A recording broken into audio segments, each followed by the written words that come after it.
Well, good morning and welcome to Frankly Speaking here on WYDC TV Big Fox. I'm your host, Frank Aiken. We are broadcasting live from the Hesselson studio here on Marcus Street in Corning. And boy, I'm glad that you joined us this morning because we have a lot to cover.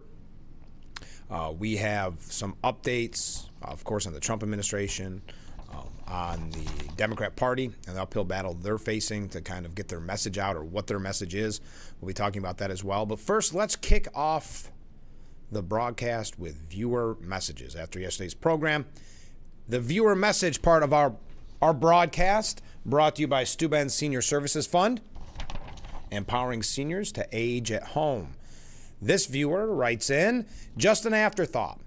Thinking about Elise Stefanik entering the governor race, I like the idea, but we have a slim majority in the House. Thoughts on this? Well, that's a great question. I will say, and nothing is guaranteed, but that her district is a solid Republican district.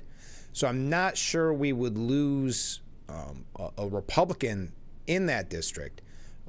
Maybe we wouldn't gain one as strong as Elise Stefanik, who's been so great at fundraising, getting the message out. Look at those hearings that she had with the various college leaders on anti-Semitism, or the hearing with Governor Hochul. So yes, I don't think it affects the majority, but it does affect the quality. That's not to knock. I don't know if there's anybody even considering it. It's not to knock anybody specifically. It's just she's such a strong representative.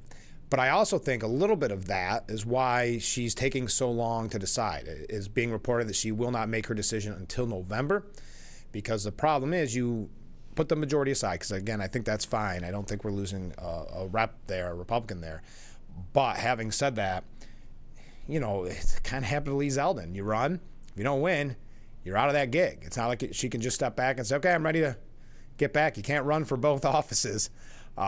So I think that does play into her decision a little bit. So great question. Great question. Comment from a different viewer. How is the main question about the shooter? We're going to talk about this next. Not how did he get so far walking the streets with a rifle on his side? Simple answer. Nowhere is there enough officers to provide protection for civilians. And that's a great point. And I imagine you've seen the breaking story of the New York City shooter. His name's Shane Tamura. He killed 4. One of those deaths, those tragic deaths, included an NYPD officer. He then turned the gun on himself. We're going to talk about that in a second. But to your point, that exact issue has brought a lot of heat on Zohran Mamdani, the mayoral candidate in New York City. After this shooting, past comments that he made about defunding the police have resurfaced. He's facing renewed scrutiny. He responded to a post on X last night. I'm heartbroken to learn of the horrific shooting in Midtown. I'm holding the victims, their families, and the NYPD officer in critical condition in my thoughts.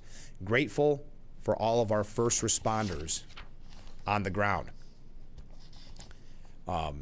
Now, again, in the past, he said, no, this is an exact quote, no, we want to defund the police.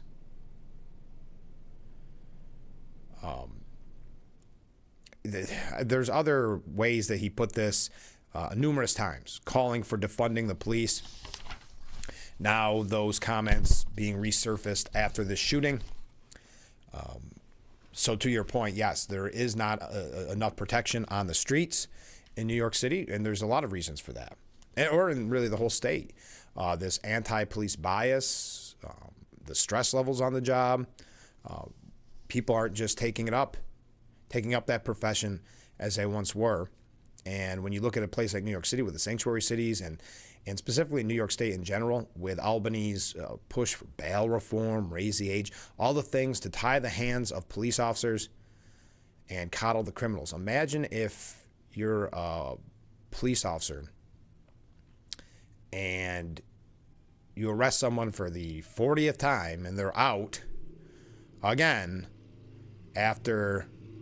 before really the ink is even dry on the paperwork.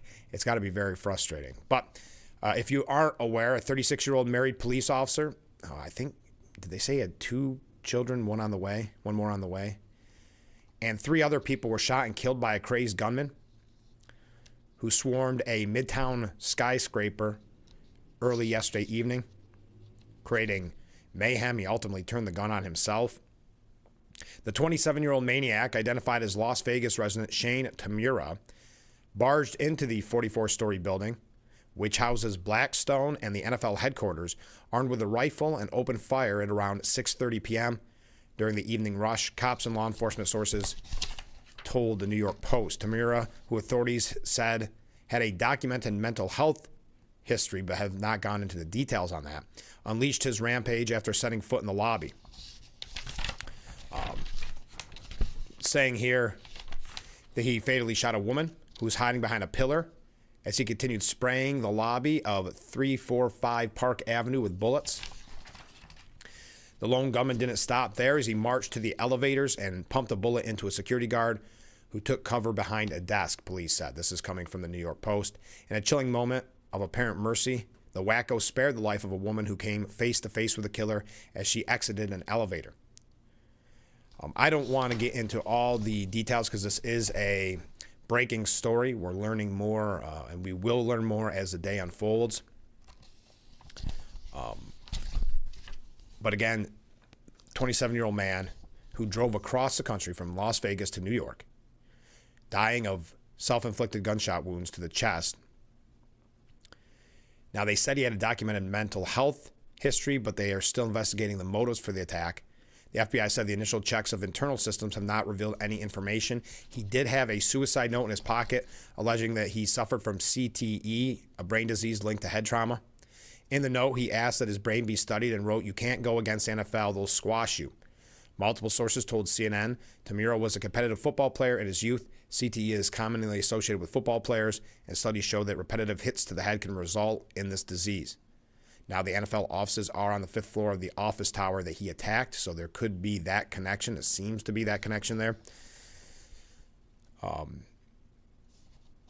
So, a tragic story. Now, of course, you'll instantly see calls for gun control. We've seen that already. People trying to politicize it even, and this is so weird.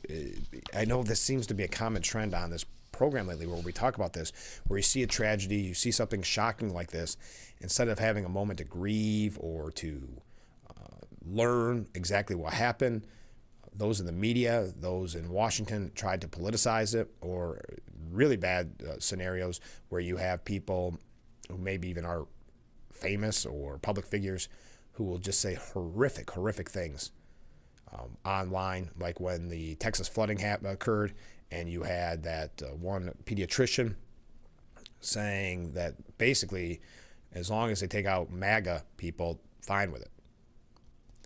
In this case, CNN anchor Erin Burnett, she's getting a lot of pushback on this because for some reason, she felt the need in her broadcast on this breaking story to say that Shane Tamura was, quote, possibly white after the initial security footage was released. What? She said the police knew the gunman had sunglasses, mustache, male, possibly white, during a broadcast shortly after the shooting Monday evening. Again, I don't quite understand. I mean, that was really premature, very presumptive, or wanting to, I don't know, even create some type of narrative. I don't really understand. That's what's so difficult about breaking stories, and that's why when we bring them to you here on this program, we try to be extremely careful because so much misinformation gets out there early on, and that's just the nature of a breaking story. But in this case, this looks like there was other reasons for her characterization. One internet commentator said he may be a bunch of different things, basically anything but white.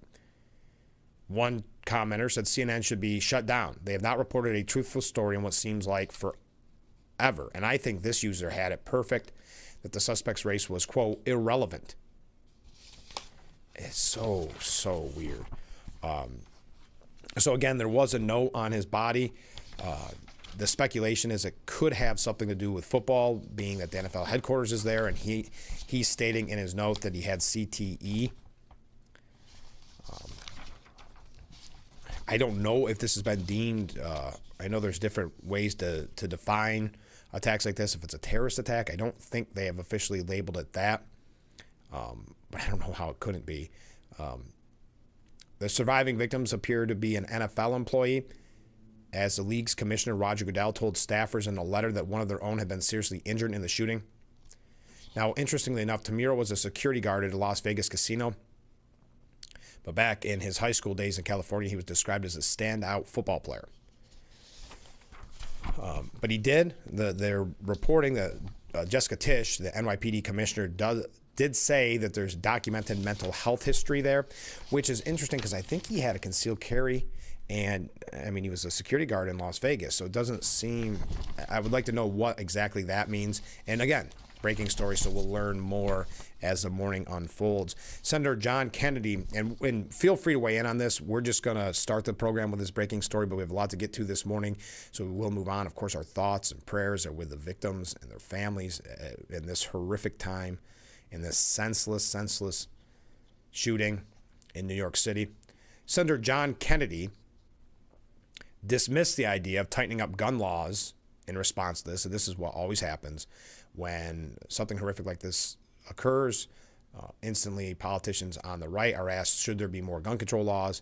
And politicians on the left get to not really get asked questions, but get to tell you how they think there should be more gun control laws. He weighed in on the discourse shortly after a crazed gunman stormed that skyscraper. Appearing on Fox News, Senator John Kennedy said that all you can do in a time like this is be sorry for the victims, before anticipating that some of his colleagues will be advocating for increased gun control measures as a result of the massacre. Quote, on Capitol Hill, probably beginning in the morning, there'll be the inevitable call by some of my colleagues for more gun control laws. We've got hundreds of gun control laws, maybe thousands. We don't need more gun control. We need more idiot control. And I don't know exactly how to do that. That's one way to look at it. He said, I don't want to hear anyone feeling sorry for the guy who did it. I believe there's objective evil in this world. And we saw it today. I'm just sorry. Yeah. That's always a problem that I have in coverage, and something that there used to be the argument that you don't even mention his name because you don't want copycats. I understand that. That makes the reporting very difficult. But I've never liked, and this has been the case already with Shane Tamura, that they interview old classmates, old friends who say they never believed that this could happen. He was such a fun-loving, goofy guy. I think I read the quote this morning. Goofy, fun-loving guy.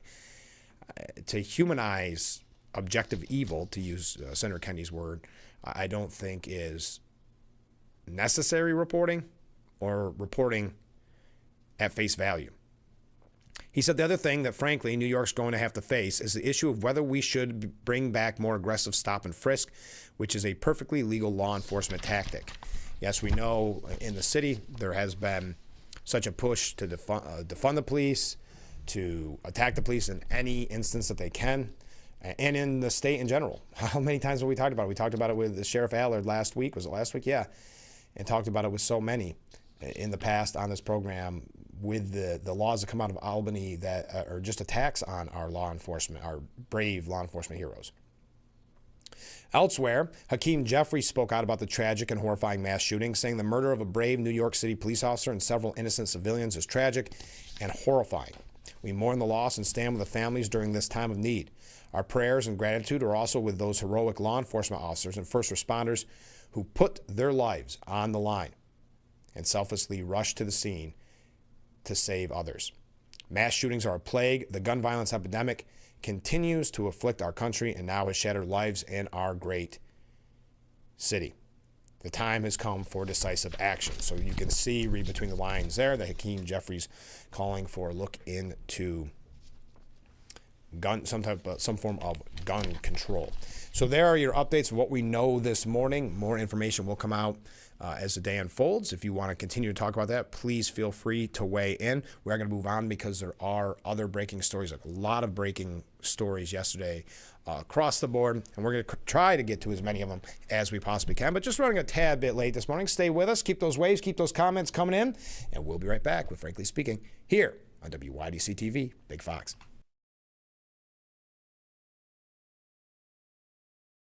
Attention, Elmeron may lead to vision loss.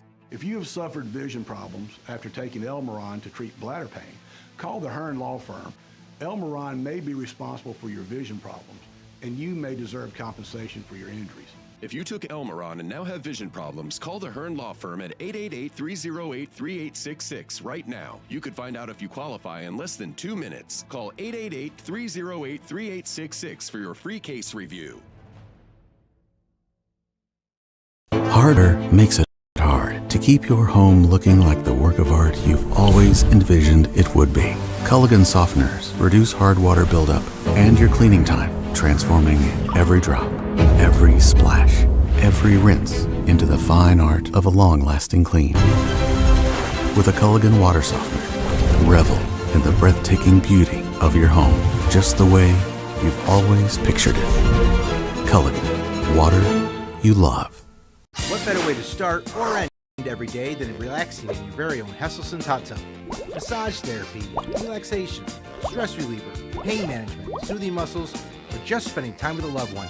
Hot water therapy really does make every day better.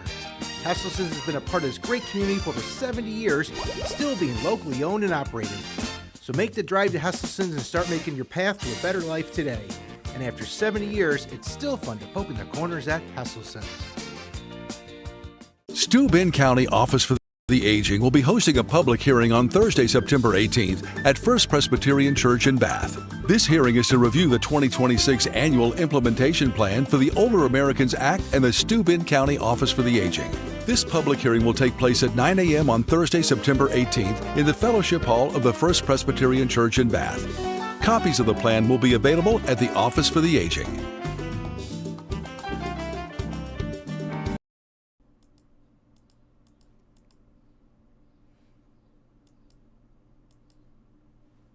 The Frankly Speaking Roof Cam, brought to you by Boss Automation. Contact them today for all your business and home security needs. We are back, broadcasting live from the Hesselson's studio. Some comments from viewers during our Steuben Senior Services Fund section of the program. Mark writes in, good morning. Well, good morning, Mark. For the shooter to travel from Nevada to New York City, he had a vendetta against someone. The speculation is purely speculation right now. There could be that NFL connection. He was saying that he had CTE, though he never played in the NFL, and maybe that's some type of grudge that he had. Who knows? Again, these are the type of things that will be disclosed, hopefully, as the morning continues and the days continue. But yes, to travel that far, there's more there, and he did leave a suicide note. Comment from a different viewer. New York City has the toughest gun laws around. How did this happen? Great question. Another great question. I do think it is the issue of maybe a lack of law enforcement. That could, not to say they don't have law enforcement, but just maybe the numbers are down. We know they had a lot of retirements. People aren't entering as they once did. Just again, speculation. Mark writes in again, I saw an interview with Trump and he said he never had the pleasure of going to Epstein's Island. And he said the falling out with Epstein was that Epstein was stealing his employees. I did see that yesterday, that it happened a couple times and finally he said, nope, that's it. We're not friends anymore. He did, I guess, a long-ranging interview with a bunch of people when he was in Scotland. There's not a lot to talk about with Epstein, and I didn't necessarily want to jump to that, but since you did, there's two quick stories here on it that were kind of interesting. The Daily Beast, the far-left Daily Beast, said Obama officials have filed a bombshell demand for the Epstein files and secret Trump messages. Norm Eisen, the former White House ethics chief under former President Barack Obama and a longtime critic of Trump, has filed a sweeping Freedom of Information Act request demanding the Justice Department and Federal Bureau of Investigation hand over any files related to disgraced financier Jeffrey Epstein that may, but just specifically, that may reference the former president. Does that mean Trump must be the former and current president? The government's credibility is hanging by a thread, and now they're pushing a lie the MAGA base isn't even buying. We filed Freedom of Information Act requests to find the truth because the Epstein files are real, and so is the Trump regime's threat to democracy. The public needs to know that these files say about the most powerful man in the world and what Trump's appointees in government, such as Bove, Bondi, and Kash Patel, knew and when they knew it. Trump, of course, wants us to talk about anything else, okay? Now, J.D. Vance trashed the media yesterday for not asking the prior presidential administrations why they weren't being transparent with the Epstein case. During an address in Ohio, touting Trump's economic agenda, J.D. Vance replied to a question about whether Republicans were protecting pedophiles with how Trump has handled the Jeffrey Epstein case. Vance said that Trump had been the most transparent president on the Epstein topic and slammed the mainstream media for only now applying new scrutiny to the story, like has been the case. That's why the media has lost so much credibility, because everybody saw in real time for 4 years how little scrutiny, how little questioning there was of not just President Biden's mental acuity, but just President Biden in general. And now we see the constant barrage of attacks on President Trump. This is what Vance said. For 4 years under Joe Biden's Department of Justice, the media didn't give a, we'll say darn, about the Epstein files or about the Epstein case. This systemic review, sorry, I jumped ahead here. So they asked, Julie Carr Smith from the AP said, there are some protesters outside accusing the GOP of protecting pedophiles, and we're wondering what you think are the reasons the U.S. government should shield the client list of Epstein from the public, and what you have to say about any relevance to that here today. He said, first of all, the president has been very clear. We're not shielding anything. The president has directed the attorney general to release all credible information and, frankly, to go and find additional credible information related to the Jeffrey Epstein case. He's been incredibly transparent about this stuff. The president has been very clear he wants full transparency. For 20 years, you had Obama and George W. Bush's Department of Justice go easy on this guy. They didn't fully investigate the case. They didn't show any curiosity about the case. And now Donald J. Trump is asking his Department of Justice to show full transparency. And somehow that's a criticism of Donald J. Trump and not Barack Obama and George W. Bush. If you want to criticize the people who aren't showing full transparency, you ought to go after the administration that went easy on Jeffrey Epstein. The administration that concealed this case for 20 years, and the administrations have failed to show full transparency. So there's your update on that. Thank you, Mark. All right. So yesterday, Trump announced that he has reduced Russia's deadline to end the Ukraine invasion to 10 to 12 days from the original 50. He said there's no reason to wait that long, the 50 days. I'm going to make a new deadline of about 10 to 12 days from today, he said in Scotland. So we're going to tell you more about that. I know I'm running late. Keep those waves, keep those comments coming in. We're going to talk about that. We do have some New York State issues I think you're going to find very interesting. Not a lot there, but of course we had mentioned at the beginning, a viewer had talked about Elise Stefanik and her potential run for governor. Now it was stated by the New York Times when Mike Lawler decided he would not be running for governor. Stefanik had hinted that she was going to wait till after the November elections to decide whether or not she's going to run for governor. That seems very late. Also, it is extremely late if she decides not to get into the race, because if she decides not to, we won't have a Republican with that I can think of, the name power, the money.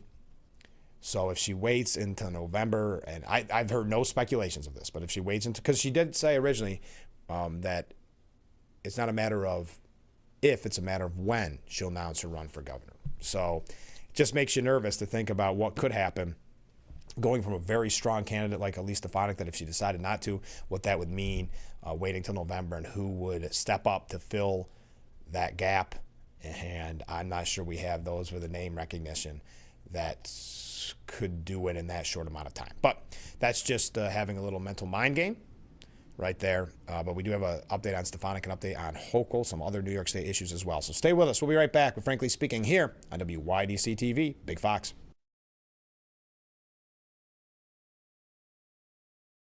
Some people who need Social Security disability benefits go to their hearing alone and get turned down. Not every lawyer will appeal a denial after your hearing. I will. I'm Peter Gorton of Lockman & Gorton. I help people win benefits by appealing their denials including in federal court. But your time to appeal is limited, so call my office now. Lockman and Gordon, 1-800-698-0567. I'm Marianne Crawford. I've lived here for 70 years, but I do fine right here in my house, and I want to be here as long as I can be. And I feel comfortable knowing that if something happened to me, someone would know because of the cameras that are installed in various spots in my home. That has been a wonderful gift to me to be able to have that security and that support from Full Circle America, and that's what it's all about. 8 p.m. somewhere. Do you know where your kids are online? Confidence isn't given, it's built. One choice, one moment, one step at a time. How you feel is how you play. It starts with a click. Invisalign. We've had many wonderful memories as a family. Dropping Shelly off at school, I prayed he wouldn't get stuffed in a gym bag. Missy might have been the one in Little League. I'm asking the Lord to watch over my little girl. Well, while you're at it, ask him for a win. I got money on this. But Georgie is the one who threw us the real curveball. I got a girl pregnant. Oh, no. Are you kidding me? We may not be perfect, but to me, we have the perfect family. Your Big Fox, WYDC. It's the Frankly Speaking Roof Cam. Brought to you by our good friends at Boss Security in Horseheads. Contact them today for all your business and home security needs. And we are back, broadcasting live from the Hesselson studio on Market Street in Corning. It's just me, or have the shows been going very quick lately? It's already 6:26. Already up to 10 waves. So Trump reduces the Russia deadline to end the Ukraine invasion to 10 to 12 days. Again, we know that he originally gave Putin 50 days. The president told Miranda Devine that I'm disappointed in him, meaning Putin. I must be honest with you. We've had great conversations, but it hasn't been followed up with. You know, just some very bad things have happened. Very, very bad things have happened after we've had conversations. And I'd leave and I'd say, well, I really thought we had it settled 3 or 4 times. Trump said that he has not decided whether to impose additional sanctions on Russia or slap secondary tariffs on buyers of Russian energy, which would affect countries like China, India, and Brazil, but reiterated we just don't see any progress being made. I'm not so interested in talking anymore. Now, the Post editorial board said that kudos to President Trump for realizing that his 50-day deadline for Putin to reach a peace deal with Ukraine was far too generous and wholly unnecessary. On Monday, the press told reporters he's giving the Kremlin just 10 to 12 more days to agree to a ceasefire or face real consequences. Quote, there's no reason to wait the full 50 days before pummeling Russia with sanctions, potentially including a whopping 100% tariff on countries that import Russian goods, Trump declared. He's right. His original deadline of September 2nd just gave Russia more time to stack up more dead bodies. Putin's goal has never been peace. It is and always has been the total obliteration of Ukraine. Mad Vlad has openly operated in bad faith, telling the president what he wants to hear in one-on-one calls and then unleashing the fury on the Ukrainians right after. That was exactly Putin's response to Trump's original 50-day deadline, hours after the threat Russia hit civilian sites in Ukraine. The message was clear. You keep giving me more string and I'll keep stringing you along. Moscow has played tough, with one top Russian official brushing off Trump's sanction threat as a theatrical ultimatum. But the Kremlin should worry. Russia's economy is a house on wobbly stilts. Its population is shrinking, inflation is skyrocketing, and Putin has poured at least 40% of the national budget into his war machine, even as his people struggle to buy basic goods. Russia's Minister for Economic Development, Maxim Reshetnikov, is warning that the country is facing a recession. Meanwhile, China has been propping up Russia since the start of the war, buying hundreds of billions in goods and shipping in products of its own. India, too, imports Russian oil. The threat of steep tariffs on these countries could get them to do business elsewhere, and that could deal a devastating blow to Russia. It's that logic that has fueled not only Trump's secondary sanctions threat, but a bill by Senator Lindsey Graham that would slam buyers of Russian oil with a 500% tariff. Fact is, if Putin has his way, the war won't be over until Ukraine is entirely under his control, and hundreds of thousands more lives would be lost. It's long past time for the West to ratchet up the pressure and make the war too costly for Putin to keep it going. Trump has no choice but to make the Russian strongmen feel some real pain, and now is the time to do it. Also, as an update before we go to New York State issues, I think you're going to really find, and there's a lot of tariff updates, really interesting New York State issues as well, and the Democrat Party, as they're looking for a leader of the Democrat Party, there is some real interesting puff pieces out. One on Jasmine Crockett, who they love very much now, saying that she's the perfect representative for this time with the Trump era. Then you have others saying AOC for president. These are just two articles that came across my desk yesterday. Jasmine Crockett, there's more moving pieces of that too. They do a puff piece, this glowing piece in the Atlantic praising her. She still wasn't happy with it. She threatened to kill the piece if they interviewed other lawmakers about her. And then she was complaining that she didn't get some type of leadership position. There's a lot going on there. But we're going to tie that in with the Democrat Party in general, trying to find their message, trying to find their movement, if you will, their leader. We'll talk about that as well. First up, though, Harvard University could pay as much as $500 million in a deal with the Trump administration following months of tense back and forths over billions in stripped federal funding and research grants. Last week, Trump said the Ivy League school wants to settle after seeing Columbia's funding restored in exchange for paying a $200 million fine to settle civil rights violations. The administration had clawed back $2.6 billion in federal funding earlier this year, saying the university had discriminated against Jewish students, faculty, and staff by not protecting them from anti-Semitism on campus. So we talked about Columbia last week, or maybe even the week before now. The summer's going so quickly.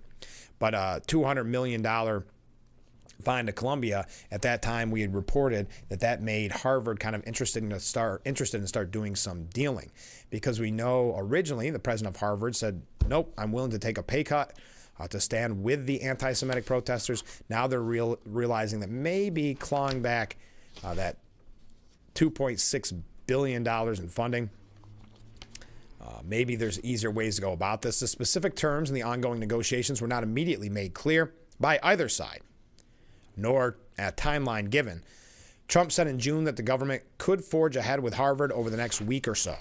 Harvard is still pursuing its lawsuit against the administration over the loss of federal research funds, which it claims could lead to damaged careers and shuttering of labs on the Cambridge, Massachusetts campus. Again, this is the decision you made when standing with the anti-Semitic protesters. Education Secretary Linda McMahon said, we're hoping that Harvard will come to the table. We already are seeing other universities that are taking these measures before investigation or before our coming in to talk with them. Harvard's $53 billion endowment is more than 3 times the size of Columbia's $14.8 billion war chest. Trump has confided in some that he believes Harvard should have to pay more to settle than Columbia. Under the terms of Columbia's settlement with the Trump administration, the university regained access to $400 million in grants and other federal funding in exchange for paying the $200 million fine, appointing an independent monitor, placing disciplinary issues under the purview of the provost's office, submitting semi-annual reports on its compliance with Title 6, 7, and 9 anti-discrimination rules for the federal government, and implementing merit-based hiring and admissions requirements. Columbia also agreed to pay more than $20 million to Jewish employees who were discriminated against.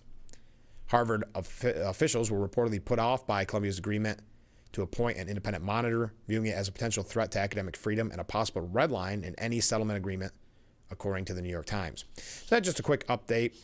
Harvard in talks with Trump administration to pay up to $500 million over campus anti-Semitism. All right, when we come back, we're going to switch over to New York topics. I see some comments coming in.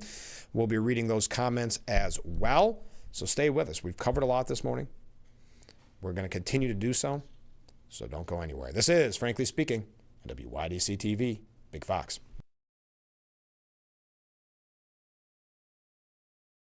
When you're online, don't forget to visit our Facebook page at Big Fox News. Catch up on news from the Twin Tiers. Vote on the daily question and hear about local events. All on Facebook.com/Big Fox News. Get for the 183rd Chemung County Fair, July 29th through August 2nd at the Chemung County Fairgrounds in Horseheads. Experience thrilling rides, exciting games, and captivating livestock shows. Taste delicious fair food and explore local vendors. Catch grandstand favorites like truck and tractor pulls, demolition derbies, Black Cat Drivers Stunt Car Show, and the Battle of the Bands on July 31st. Join us for the 183rd Chemung County Fair. Visit ChemungCountyFair.com for tickets and details. Tire Warning is your back-to-school tune-up authority.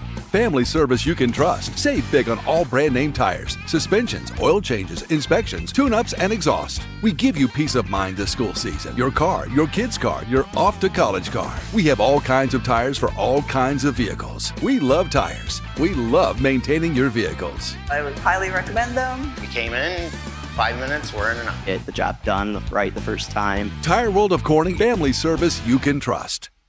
So what's new at Macy's this week? 2 words. Abercrombie Kids. Here just in time for back to school. Also, the smartest new looks from Jordan and Levi's. There's always something new when you shop at Macy's. If you have one regularly used hair relaxers or straighteners and were diagnosed with uterine, ovarian, or endometrial cancer, you may be entitled to significant financial compensation. I've used hair relaxers for years. I had no idea they could cause cancer. Chemical hair relaxers and straighteners have been linked to serious conditions, including several types of cancer. If you used hair relaxers and have been diagnosed with uterine, ovarian, or endometrial cancer, call us now.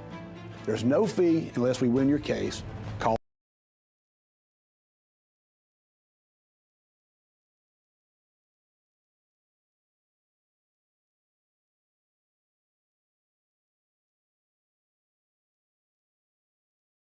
The Frankly Speaking roof cam. You got to see a little bit extra of it. I was talking in the background. I apologize. We're excited because the news crew is going to St. John Fisher's to watch the Bills training camp and do some reporting from there. So you'll have to watch Big Fox News at 10 tonight to get all that coverage. But they were just getting packed up, so I was talking with them all about it. So I did miss your comments. I will get to them in the next segment. I hope that's okay. Let's move along to, and thank you again to Boss Security for bringing us that beautiful view. We love to see the view. Look at that. Picturesque. It's like a painting of historic Market Street in the heart of the Gaffer District. Okay. We've talked about this issue from probably day one on the television version of Frankly Speaking, because many of you dealt with it in your day-to-day lives. We did here on Market Street. We still kind of do. And that's cannabis. That's marijuana. With the illegal pot shops and now more legal pot shops, but the Office of Cannabis Management doing such, I don't blame them. I actually got to know some of them relatively well because they were on Market Street so often, shutting down these illegal places.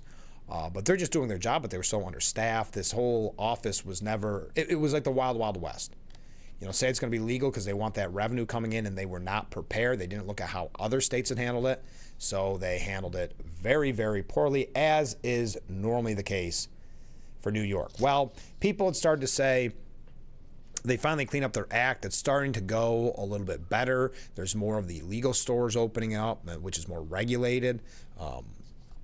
I guess you could trust the quality, I guess. I don't know how many of the illegal stores are still open. I see people are getting busted on a frequent basis, so I'd say that they are still prevalent. But even after it looked like they got their act together, it's the opposite. Dozens of legal pot shops in New York could be forced to shut down because of a mistake made by the state cannabis officials. The Office of Cannabis Management, in a memo released Monday, bluntly admitted it miscalculated the distance between the licensed weed sellers and schools, which must be 500 feet apart under state law. So something as simple as seeing the distance from the shop to a school has caused them to admit the Office of Cannabis Management, has screwed up. So again, just adding to their stellar resume. This impacts, are you ready for this? 152 businesses, 105 licensees, about 60 are open and operating stores, and 47 pending applications. So people that invested a lot of money and time and effort into opening the store, whatever you think about it. The fact of the matter is, it is the law of the land in New York. Still not federally, but in New York, marijuana is legal. So put that aside. We can have that debate as long as you want, whether you think that should have been or shouldn't have been, but that's already the law of the land, okay? So the Office of Cannabis Management puts in these rules and regulations and then doesn't do their due diligence and just measure to see if they were 500 feet from a school, 500 feet apart under state law. So now these people that were going into that business, the same thing happened when they originally legalized it and they told all these farmers to start growing it, and then they were sitting on stockpiles that no one wanted. Well, I'm sure people wanted, but they couldn't buy legally, and it was putting farmers out of business. So just another example of 152 businesses being affected by this. OCM, Office of Cannabis Management, measured compliance as ranging from the entrance door of a school to the entrance of a marijuana shop, misapplying the 500-foot distance requirement. But under the law, the distance should be measured from the entrance of a pot shop to the beginning of the property line of a school, not its door. The measurement previously used by cannabis regulators, quote, does not align with cannabis law, they admitted in their memo. OCM and Governor Hochul will request new state legislation to amend the marijuana law to fix the mess, or else the licensed pot sellers' businesses, in typical New York Post fashion, could go up in smoke, conceivably having to shut down or relocate. The legislation would permit licensees to remain at their current location, Reed said in her memo. She said her office conducted a legal review of the decision that took place before she headed the agency and discovered the error. The legislation would essentially grandfather in affected dispensaries that were approved under prior guidance so that they're not punished for mistakes they didn't make. Why not? Why not punish them for mistakes they didn't make? Isn't that what we're doing to the energy industry? When Governor Hochul said you followed every single rule we told you to follow, but because of climate change or the issue of the day, we're going to find you billions upon billions. What is it, $5 billion a year? $3 billion, I think, a year into that climate change super fund. So why not punish these businesses for the mistakes New York made? What else would be new? Critics slammed cannabis regulators for the latest mistake. This program has been a disaster from the start, and despite changes in leadership at OCM, this is yet another black eye. Governor Hochul recently said she wishes she had more control over New York's schools, yet her administration can't even follow a law properly to keep pot shops away from New York's children, said Assemblyman Ed Raw from Nassau. Assemblyman Matt Slater from Putnam said it is laughable for the governor to claim that she has righted the ship at OCM when her own administration is breaking its own law so more drugs can be sold near our schools. There are 436 licensed cannabis stores throughout the state, nearly half in New York City. Senator Liz Krueger from Manhattan, a key author of the Marijuana Regulation and Taxation Act of 2021, said she will push for the amendment to correct the agency's screw-up and protect pot merchants. Quote, they just brought it to me today. I will try to move legislative amendments in January. Cannabis operators impacted by the school distance requirement blunder will not have their 2-year license renewed when they expire unless the legislature approves the changes. Reed, the head of OCM, said, importantly, although the governor's office and OCM will actively advocate for legislative redress, passage of proposed legislation is a prerogative of the New York State Legislature and is not a guarantee. Given the risk and the OCM cannot renew licenses at locations that do not comply with cannabis law, licensees will need a new cannabis law compliant location before OCM can finalize license renewals. One cannabis operator said this is in Hochul's lap. She handpicked people to run the agency, and potentially thousands of people could lose their jobs. This is insane. Reed said the governor's office OCM and Empire State Development have coordinated to provide a $15 million fund to aid licensees whose approved locations are no longer considered legal. Under the program, impacted licensees can apply for up to $250,000 to cover expenses or to relocate. So that's your money. That's my money going to their blunder. So when you see how they're presenting this as, well, we're going to offer grants. Well, good. Except for that's our money because they could not be bothered to properly measure, or they didn't know the proper measurements. So now you have all these people. And again, put aside what you think of pot being legal or not. These people invested a lot of money in their locations, in the licenses, in getting their business up and operating, and now could be forced to be shut down because of the errors of the Office of Cannabis Management. While this may not fully alleviate all the burdens that you may face due to this change, I hope that it is a solid first step in reestablishing trust between you and OCM. I recognize all that you have put into being part of New York's cannabis industry and assure you that OCM will continue to make every effort to make the industry more accessible and equity-driven while following the letter of the MRTA. Hochul's office of the governor immediately addressed the unacceptable oversight. Under Governor Hochul's leadership, New York has strengthened its nation-leading cannabis market by addressing any problems created by previous agency leadership, and that work continues today as we correct the unacceptable oversight. The state is taking immediate action to support any cannabis store owners impacted by this issue, and the governor will continue to ensure that New York's billion-dollar cannabis industry remains the most equitable adult-use cannabis market in the country. Boy, equitable is so important to them when it comes to the marijuana market. I don't understand that. It's kind of a DEI thing. But there you go. Just another blunder, another error by the Office of Cannabis Management, and therefore that is still ultimately on the back of Governor Hochul and Albany.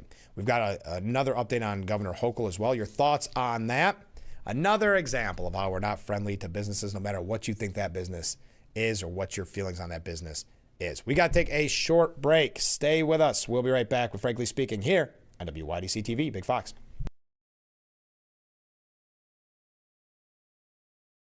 We are proud to serve our country, to serve our local communities, to wear the uniform, to be a soldier,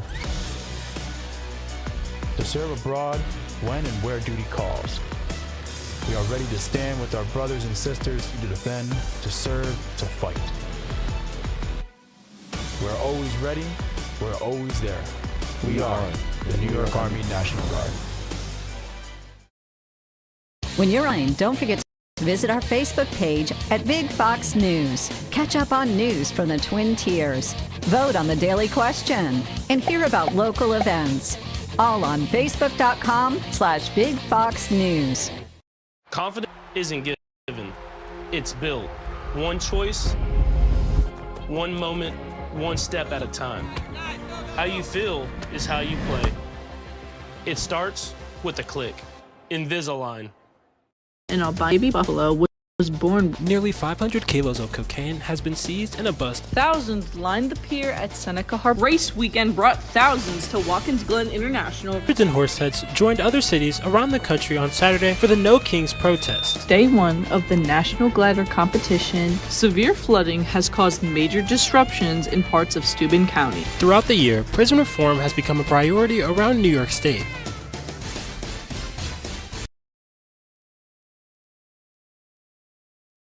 The Frankly Speaking Roof Cam, brought to you by Boss Security in Horseheads. Contact them today for all your business and home security needs. We are back, broadcasting live from the Hesselson studio here on Marcus Street in Corning. And we have some viewer comments to get to. Viewer comments brought to you by Steuben Senior Services Fund, empowering seniors to age at home. Let's put their logo up as we read viewer comments. First comment, when President Trump was asked about the Epstein files, he mentioned that he had heard the possibility that Bill Clinton was on that list. If this is true, it doesn't surprise me given his history. Also, if true, I'm not surprised that the list was buried while Biden was in office. Or buried, Obama, you name it. I would agree. Here's the thing. Bill Clinton's name was on the flight logs to the island. Now, I think the number varies on where you hear it. I think Trump was quoted as saying 28 times that Bill Clinton went to the island. But yes, Bill Clinton was, there's pictures of him with Epstein and some of the girls, not just a picture, not anything more than that. But yes, so that's one of the reasons that's why there is so many conspiracy theories around this. How many names are on the client list that, if it gets out, could cause some major damage to the economy, major damage to world leaders. There is something there when people are talking about conspiracy theories. Now, I think if Trump were in there in a salacious way, it would have come out a long time ago. Because don't think for a moment they wouldn't have thrown Bill Clinton under the bus if it also meant bringing down Trump. Because you're telling me when they were looking at the numbers, I don't care what numbers they were looking at, but Kamala Harris versus Trump, they wouldn't have said finally release the Epstein files and go after Trump if anything was in there regarding Trump. And that's been Trump's argument as well. We talked about it with the former Congressman Joe Semplinsky on last week's program. So I just think, I don't understand all of it. I don't think any of us can claim to know exactly why the client list and things like that haven't been released. But yes, I'm with you. Bill Clinton, not surprising that we know that he was on the flight log. And also, I believe if Trump was salaciously mentioned in there, it would have been released well before this time. All right, comment from a different viewer. More gun control. I think we need more mental health, obesity, heart disease, stroke, diabetes, even road rage control. The reason random shooters get headlines is because it causes shock factor. Not because, like a tornado, not because it's a major issue with society. Mental health should be the headline, but because it's a scare tactic to get more control, more gun control. It's like outlawing hammers, knives, automobiles, a kill and change more lives through misuse than firearms. Thank you very much. And Ken writes in, Ken says, did you see the Dem puppet masters have pushed and had Hochul sign a natural gas ban bill that will stop connection of natural gas and propane to new construction that is 5 stories or shorter starting in 2026? I did see something about that, and I thought I had printed it out, Ken, when I saw your comment, and now I don't know exactly what I did with it. But yes, I can try to get more details on that because it is very troubling what this will mean for, well, number one, for businesses, future construction. So I'll try to get the exact details for others that maybe did not see that story. I'm trying to, if you can't tell, I'm trying to look right now, but it's a little bit too much for me to do and talk to you at the same time.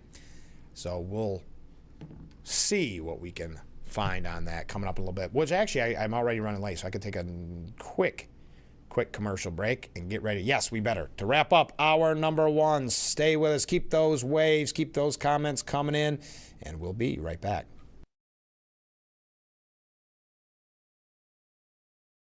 Attention, Elmeron may lead to vision loss. If you have suffered vision problems after taking Elmeron to treat bladder pain, call the Hearn Law Firm. Elmeron may be responsible for your vision problems, and you may deserve compensation for your injuries. If you took Elmeron and now have vision problems, call the Hearn Law Firm at 888-308-3866 right now. You could find out if you qualify in less than 2 minutes. Call 888-308-3866 for your free case review. When a migraine strikes and I've taken a triptan, side effects like dizziness can throw me off. Migraine again. Ubrelvy works differently. It keeps me in rhythm, quickly stopping migraine pain within 2 hours. And some have pain relief that lasts all day, so I can handle whatever the day may throw at me. Don't take if allergic or with strong CYP3A4 inhibitors. Tell your doctor all medicines you take. Report increased blood pressure or color changes, pain, or numbness in fingers or toes. Get help right away for allergic reactions like trouble breathing, face, mouth, tongue, or throat swelling, which may occur days after use. Ask your doctor how you can stop migraine attacks and stay in rhythm with Ubrelvy. When you're online, don't forget to visit our Facebook page at Big Fox News. Catch up on news from the Twin Tiers and hear about local events. All on Facebook.com/Big Fox News.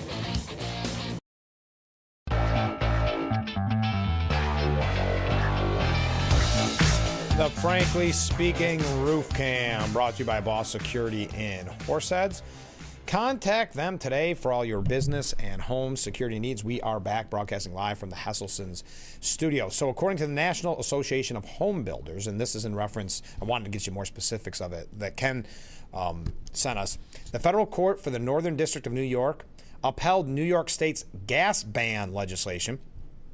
New York's legislation is the first statewide law that restricts natural gas use in new buildings, effectively banning gas stoves and other fossil fuel appliances in most new construction starting next year, in the year 2026. The defendants argue that the plaintiff coalition lacks standing and that the case was not right for review. The court denied the motion, explaining that the plaintiffs had an imminent injury from the legislation, even though the Code Council still needed to make amendments to the codes to comply with the legislation. As you can see, this is going to get a little wonky. So there is your update on that. So 2026, a natural gas ban for new construction. Thank you, Ken, for bringing that to our attention. We do have quite a few New York State updates. Then we're going to talk about the Democrat Party. Also, a couple of things that are just quickly kind of to glance over that I think we're not going to dive deep into, but worth mentioning when we talk about the Trump administration. But when we come back, your thoughts. Kathy Hochul's reelection could be a snooze fest, says Ross Barkin. Then we have an update on Stefanik. But then with the Democrat Party, you have glowing piece after glowing piece, whether it's AOC or whether it's Jasmine Crockett. Now, we've had some fun reading Jasmine Crockett quotes in the past, telling you some of the things she's had to say. Some of them are scary because they are veiled threats or veiled calls for violence. Well, she has become a rising star. She knows it. She loves it. She loves the attention. We're going to tell you about that piece from The Atlantic, what we learned from that, what the Democrats are looking for a messenger and looking for a leader. Some believe it should be kind of more the establishment, but then they see a Mamadani, and they say, wait a minute, maybe we do go the socialist route. Maybe we do go the wing of the Democrat Party that is marbled with anti-Semitism, that is pushing for socialist causes. So where's the Democrat Party right now? Because the polling shows, and we talked about this yesterday on the program, the polling shows historic lows in support for the Democrat Party as it is today. And last week, or maybe 2 weeks ago, we had a piece that showed that the majority believe the Democrat Party has become too radical. So to go with more of that radical message, I don't think it plays out, but there needs to be some soul searching if you're a Democrat after the landslide losses in November for your party. I don't think they've done that soul searching. I think they're looking for an easy fix, and I think that's what these articles on AOC and Jasmine Crockett are. They're looking for that one Trump-like figure in their mind, not politics-wise or whatever, but someone different that's not establishment. Because remember, at the time we were told Jeb Bush was going to be our answer, and Republicans finally said enough. We're going to go with Trump. They're looking for kind of a different direction to go. No more of the Governor Cuomo Democrats, more of a Mamadani Democrat. I don't know if that's a winning attitude. Your thoughts. But we are out of time for hour number one. Hard to believe how quickly the show goes, but there's no denying it's been a lot of fun so far, and it's going to continue to be a lot of fun in the next hour as well. We'll read some of your comments. Looks like a couple are coming in here. Keep them coming in. We'll start off and kick off hour number one with viewer comments, and then into more New York State issues and all the topics of the day. Stay with us. This is Frankly Speaking here on WYDC TV, Big Fox.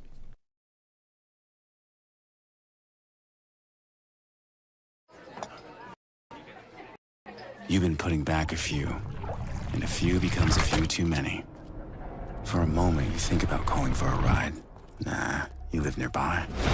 What's the worst that can happen?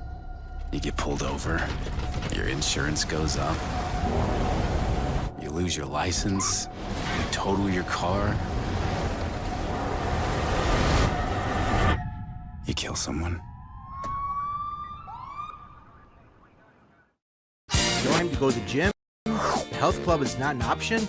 Come to Hesselson today and see why swim spas and fitness systems can fit into anyone's yard and budget. 12-foot, 14-foot, 15-foot, 18-foot dual temperature hot tub and swim spas are all on display in Hesselson's indoor and outdoor showroom. try before you buy. 0% interest-free financing options are available on every Hesselson swim spot. Swim and exercise year-round and start making every day better. After 70 years, it's still fun to poke in the corners at Hesselson's. Stu Bailey Office for the Aging will be hosting a public hearing on Thursday, September 18th at First Presbyterian Church in Bath. This hearing is to review the 2026 annual implementation plan for the Older Americans Act and the Steuben County Office for the Aging. This public hearing will take place at 9 a.m. on Thursday, September 18th in the Fellowship Hall of the First Presbyterian Church in Bath. Copies of the plan will be available at the Office for the Aging.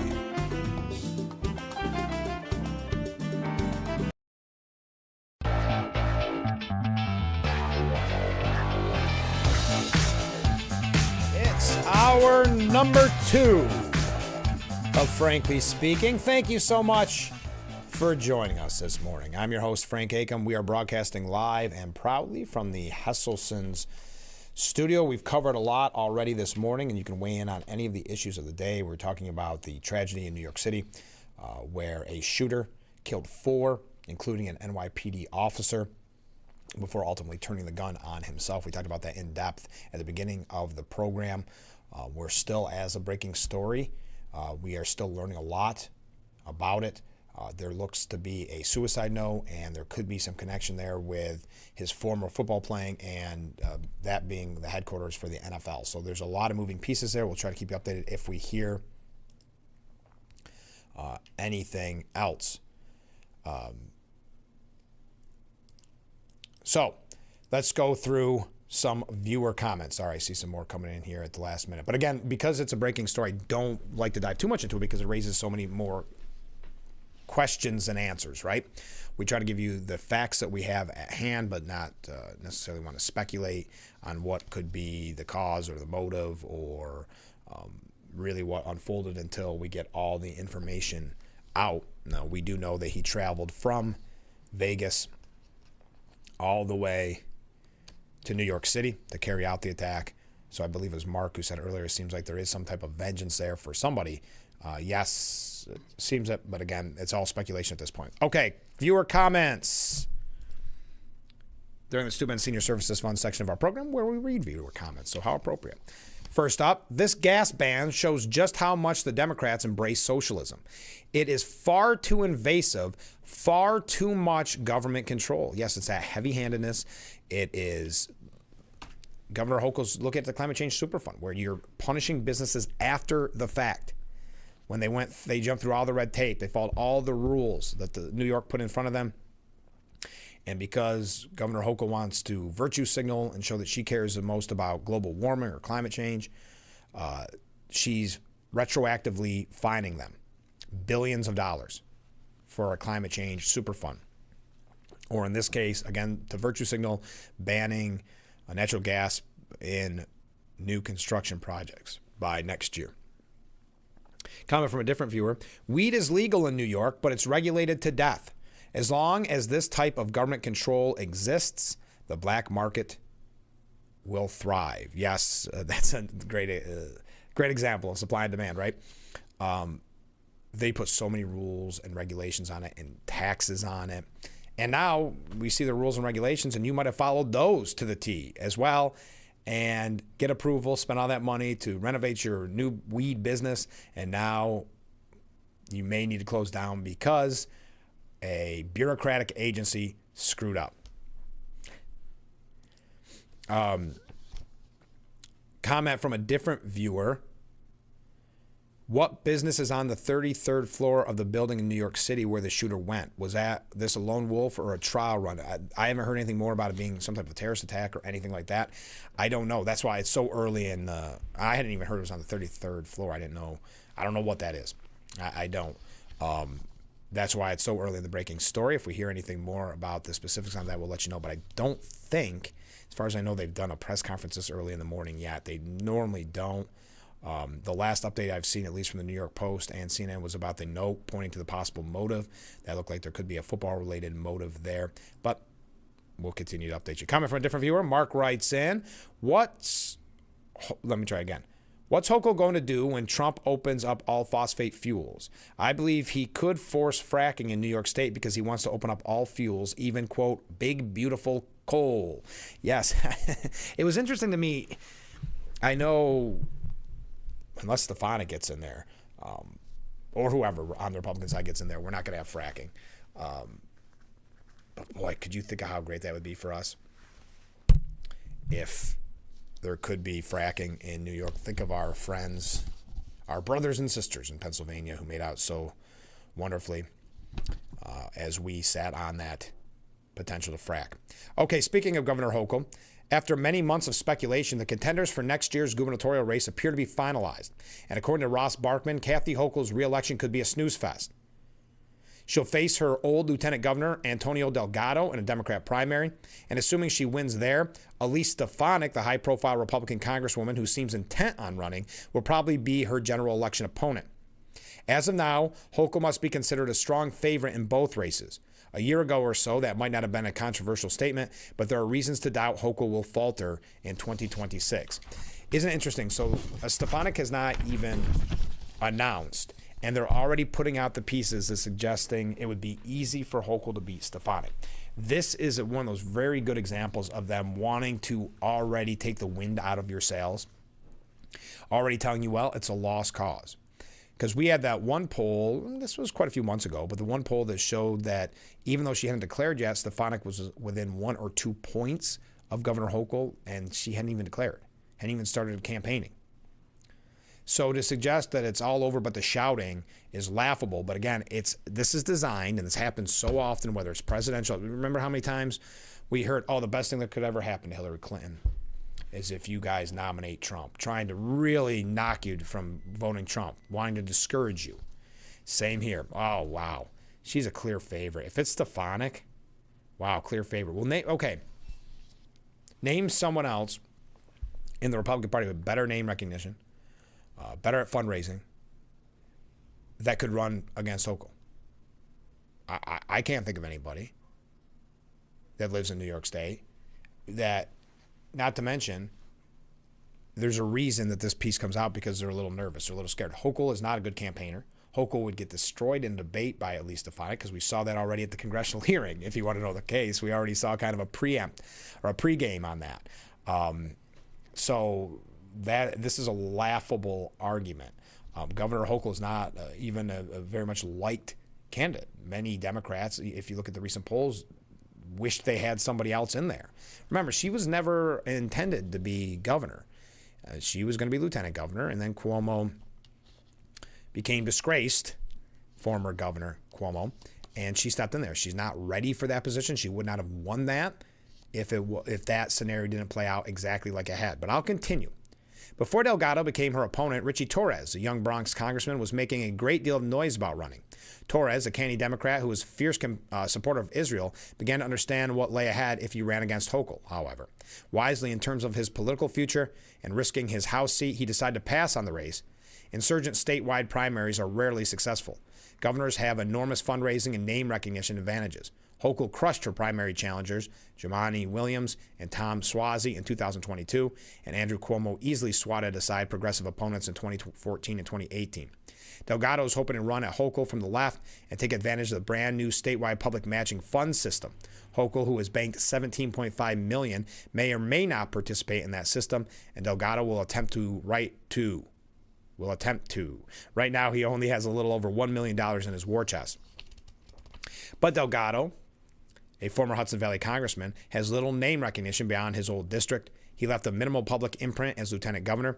The progressives and leftists who rushed to the polls for Zohran Mamdani don't know much about him. Delgado doesn't yet have a firm policy vision or argument for dethroning Hochul. He has backed higher taxes on the rich, but there isn't any call for sweeping change, not yet anyway. There's no equivalent of free buses, expanded health care or child care, or rent freezes in his campaign platform. He is something of a political kind of wishy-washy, if you will. The general election offers more political landmines for Hochul because Stefanik is an aggressive fundraiser and prominent member of the GOP. There are far more voters who know of her than Delgado. She is charismatic and telegenic. Given that Lee Zeldin nearly beat Hochul, there's enough history to suggest Stefanik will make the race close. But the statewide and national conditions will be more favorable to Hochul next year. Trump is president again, and his approval rating is falling fast. New Yorkers largely are weary of the Trump regime, and a midterm Democratic wave is not out of the question. And while Zeldin bludgeoned Hochul over rising crime in New York City, violent crime at least has tailed off in the 5 boroughs. Cuomo tried and failed to make crime a major issue in the mayoral primary. Hochul herself also boasts respectable polling. Her job approval rating, 50 to 45%, in the latest Siena poll is above water, which counts as an achievement in New York politics. Liberals have warmed to her for defending congestion pricing and standing up to Trump. Unlike Cuomo, she has presided over an administration that is largely scandal-free. If voters aren't overly excited about her, few feel especially motivated to throw her out of office. Given her 2022 experiences, Hochul will also likely campaign with a great deal of vigor against Stefanik. She won't take the race lightly. That's lousy news for the Trump Republicans in New York. Do you accept that premise by Ross Barkman? That is in early July, or I should say late July, attempting to throw cold water on your support and your excitement for Stefanik, who has not even declared yet. It is to say, well, the race is over. I mean, how many times have we heard this? But by the way, on Stefanik, just something interesting that came out yesterday. Elise Stefanik is backing a bill that would force New York and California to roll back aspects of their state-level gun control laws and eliminate the handgun rosters that restrict what pistols can be sold in stores. Stefanik and Congressman Darrell Issa reintroduced a bill the Congresswoman has supported in years past called the Modern Firearms Safety Act. Under the bill, states would not be allowed to require specific safety mechanisms on handguns sold in their states, like loaded chamber indicators, magazine disconnectors, or microstamps. It would also codify into federal law the results of a district court ruling that has found that California's model of restricting handgun sales to a pre-approved list of models and manufacturers is unconstitutional. New York, as well as Maryland, Massachusetts, and Washington, D.C., have legal limits that restrict which brands can sell firearms within their jurisdiction. Stefanik saying, I'm proud to reintroduce the Modern Firearms Safety Act to end the unconstitutional gun-grabbing agenda thrust on law-abiding New York residents by far-left Democrats like Governor Hochul. This legislation would ban Albany Democrats from imposing illegal handgun roster requirements meant to deter gun ownership. I will always protect American citizens' Second Amendment rights and provide a critical check to any entity attempting to encroach on those liberties. There you are. Just an update on those two before we get into the Democrat Party. A comment from Mark. I heard but didn't see where Letitia James is going to sue Trump again. Do you have any information on that? I have not seen that either, but yes. That seems right. That seems par for the course, that she will sue him for something else. So 16 hours ago, Letitia James leads nationwide lawsuit against Trump administration over the SNAP food benefit data demands. Oh, yeah, I did hear about that this morning. So basically what they want is information on SNAP benefit recipients, and it is believed to be used in an effort to locate illegal migrants. So yes, Letitia James is leading a nationwide lawsuit against the Trump administration, against asking the Trump administration demanding SNAP benefit data be released to them. So yeah, that seems about right. I don't know what lawsuit that puts us up to. I don't have the exact number on that, but worth mentioning. Okay, let's take a short break. When we come back, we're going to take a look at some of the struggles and issues that the Democrat Party is facing. That's when we return. So stay with us. We'll be right back with Frankly Speaking.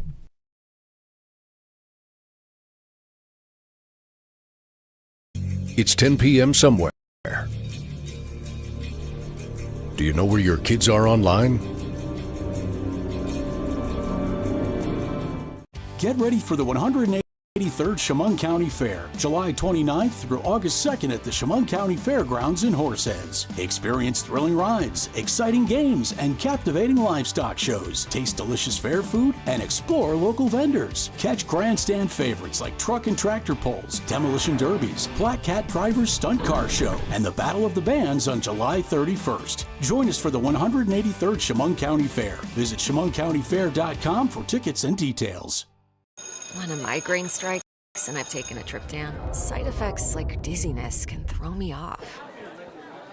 Migraine again. Ubrelvy works differently.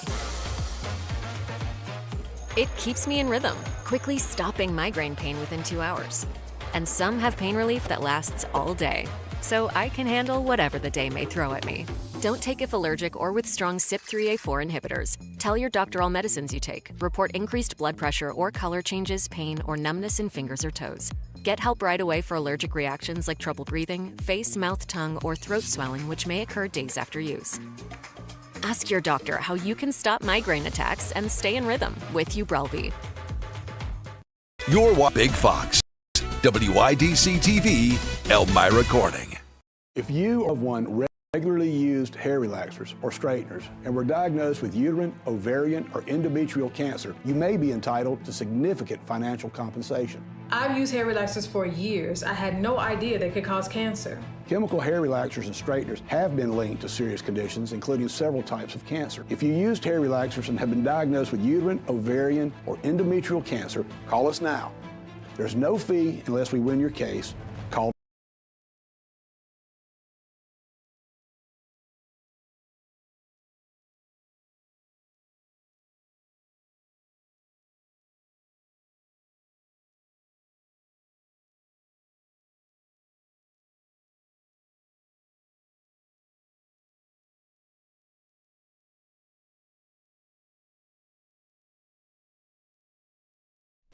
The Frankly Speaking Roof Cam, brought to you by Boss Security in Horseheads. Contact them today for all your business and home security needs. We are back broadcasting live from the Hesselson studio here on Marcus Street in Corning. Let's go to the Stu Ben Senior Services Fund section of the program where we read viewer comments. First comment, Montezuma Swamp would make a great detention center like Alligator Alcatraz. Well, there's got to be a fun name for that. Montezuma, I don't know what the answer is there. But yes, I like your idea. Comment from a different viewer. The only thing the Democrats have and are consistent with is the protection of criminals at the expense of law-abiding citizens. Yes, especially in Albany, if you look at it. I mean, it's not even hyperbole to say that they are coddling criminals and, unfortunately, continuing to tie the hands of our law enforcement officials. So I mentioned the Democrat Party. The Hill wrote yesterday that President Ocasio-Cortez isn't as far of a reach as it once was. In a move that surprised many on both sides of the political aisle, Progressive Representative Alexandria Ocasio-Cortez recently voted with an overwhelming majority of House Democrats and Republicans to support funding for Israel's Iron Dome defense system. To be sure, AOC's vote made little difference in the final tally. It was actually a bill sponsored by Representative Marjorie Taylor Greene, too. Let me take a step back. The amendment sponsored by Marjorie Taylor Greene, which could have cut U.S. support, was shot down. So Marjorie Taylor Greene was the one that put it up. It was shot down overwhelmingly by Democrats and Republicans, 422-6. Nevertheless, voting to support continued funding was extremely revealing for what it says about AOC's grander ambitions. Because remember, some in her far-left group were upset her office was vandalized because of this, saying that she supports quote-unquote genocide. Indeed, not only did her vote make a clear break with other members of the progressive squad, most importantly, it positioned AOC closer to the Democrat mainstream at a time when her name has been brought up as a candidate for the Senate and potentially even president.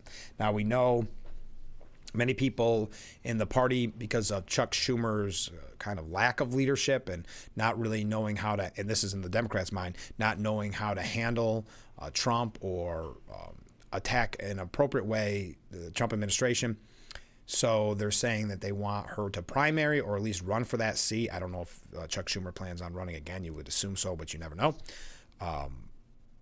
But now talks, according to the Hill, talks of her running for president. Further, this vote positions a congresswoman well vis-a-vis Chuck Schumer, who trails AOC by 19 points in a poll reported by Politico. Wow. This is not the first time AOC has broken from the progressive wing in order to strengthen her candidacy for higher office, although it is the most serious. I won't go through all the other ones because it doesn't really matter. Her past ways to build up her national credentials. Now, this is interesting. In fact, at this point, 3 years out from the 2028 elections, Ocasio-Cortez is seemingly more popular, marketable, and noteworthy than former President Barack Obama was 3 years before the 2008 election. Well, that's fair to say because, Barack Obama was just getting in the Senate and did not have the name recognition that AOC has had because she's been in the mainstream media. They've been pushing her for how long? Obama, it will be remembered, was not even included in polls during the summer of 2005. His first appearance in a national poll came that December, but was still considered such a long shot that his next appearance did not come until October of 2006. Conversely, the race to the White House, polling aggregators shows Ocasio-Cortez 12% in fourth place, and she's consistently a top 5 finisher in individual polls. Polymarket even shows her having the second best odds at 17% behind only Governor Gavin Newsom at 21%. Additionally, in Democratic primaries, the left wing of the party tends to dominate, giving her a considerable boost, particularly given the enthusiasm she tends to generate among that group. Taken together, it increasingly appears that AOC's growing national appeal supports her growing political ambitions. However, there are legitimate reasons to doubt whether her viability for higher office corresponds with her aspirations. Aside from her age, she will turn 39 3 weeks before the 2028 election, and inexperience, AOC's political leanings could alienate a sufficient number of swing voters. There is a point there.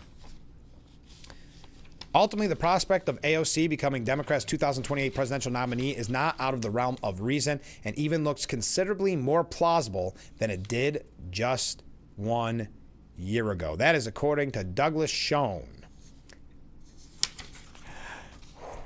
All right, so there's your first look at that. Then you have The Atlantic writing a glowing piece, puff piece as they're called, for Jasmine Crockett, a Democrat for the Trump era. Jasmine Crockett is testing out the coarse style of politics that the GOP has embraced. And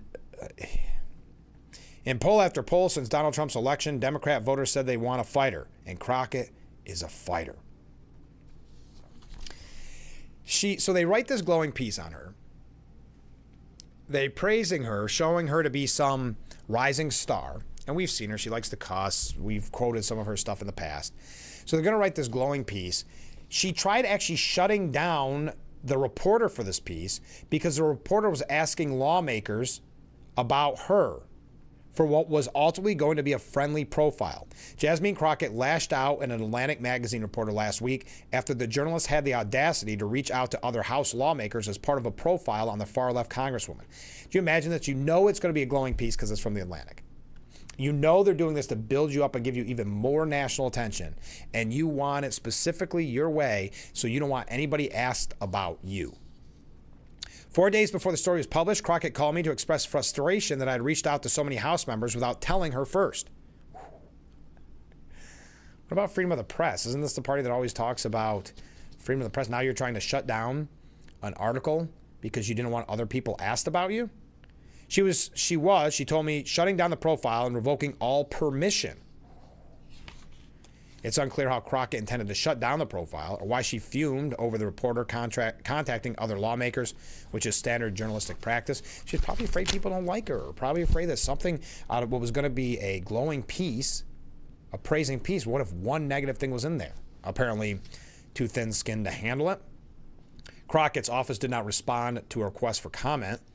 The profile included quotes from several House Democrats praising Crockett. Quote, "I don't want people to lose sight of the fact that this is someone with a very fine, legally trained mind," said Ayanna Presley. Julie Johnson saying people don't necessarily agree with her aggressive communication style. "I'm thrilled she's doing it because we need it all." Robert Garcia told the outlet that Crockett is one of the strongest fighters we have, and that Democrats should be taking notes on these kinds of skills she exemplifies. So for some reason, she thought they were going to be negative pieces, so that scared her. However, Godfrey noted that several other Democrats refused to discuss Crockett on the record. Senior Democrat staffers explained that some of Crockett's colleagues find her undisciplined, but are reluctant to criticize her publicly. She likes to talk. Is she a loose cannon? Sometimes. Does that cause headaches for other members? 100%. Crockett also monitors social media engagement like a day trader and is highly conscious about her self-presentation. During many of our conversations, Crockett wore acrylic nails painted with the words resist and a set of heavy lashes over her brown eyes, Godfrey wrote, noting that the lock screen on her phone is a headshot of herself. She also said, to kind of show you this kind of maybe entitlement mentality, she said she deserved the oversight committee due to her follower count. How many people follow her on social media? Rising political star Jasmine Crockett revealed to The Atlantic in a recent profile that she deserved the top Democrat spot on the House Oversight Committee due to her large follower count on social media. Crockett began pitching herself for the top Democrat spot on the House Oversight Committee to fellow party members, sending text messages, emails, and hosting conversations on the House floor. The space was awaiting vacancy due to Democrat Representative Jerry Connolly planning to step aside as he battles cancer. Crockett lost that pitch, and Democrats eventually voted in Representative Robert Garcia of California. To Crockett, the race had become a small-scale version of the Democrat Party's bigger predicament. Her colleagues still haven't learned what, to her, is obvious. Democrats need sharper, fiercer communicators. It's like there's one clear person in the race that has the largest social media following, Crockett told me. Now, if you recall when I read her comments in the past, she does like to say like. It's like there's one clear person in the race that has the largest social media following. So she wants committee assignments to be based on social media following. Imagine the can of worms that would open. Crockett, who reportedly keeps a headshot of herself on her phone lock screen, originally pitched herself to Democrat Maxine Dexter of Oregon in a private meeting where she declared that the Democrats had a problem with communications while insisting that the American people seemed unaware of the fact that Joe Biden was an old man that gets, we'll say, stuff done. Crockett highlighted her own emphasis on social media and the hundreds of thousands of views she had received on a recent YouTube video. The base is thirsty. The base right now is not very happy with us, she continued, and if any lawmaker could make them feel heard, it's me. She was later undone when Punchbowl News reported that she aimed to use her position on the committee to impeach Trump, which was reportedly spooked more moderate Democrats. Quote, the same day the Punchbowl report was published, 62 Democrat leaders met to decide which of the 4 oversight candidates they'd recommend to the caucus. The vote was decisive. Garcia, with 33 votes, was the winner. Crockett placed last with only 6. Around midnight, she went live on Instagram to announce that she was withdrawing her name from the race. Garcia would be elected the next morning. In the end, recent questions about something that just wasn't true had tanked her support. She hadn't campaigned on impeaching Trump, she said to a reporter. If Democrats held a majority of the House, she would support an impeachment inquiry, and why not? She was just being transparent. And frankly, I may not get a lot of places because I'm very transparent, she said. Now, the profile also highlighted that Crockett tried to stop The Atlantic from probing further after she learned the reporter had reached out to several of her colleagues. While some were supportive, others described her as a fighter, though was a little bit undisciplined. She has an instinct for making headlines, but does that help us at the end of the day, said James Carville. We're trying to win the election. That's the overall goal. Speaking of Carville, we're going to mention what he had to say next. Running late. Stay with us. We'll be right back with Frankly Speaking here on WYDC TV, Big Fox.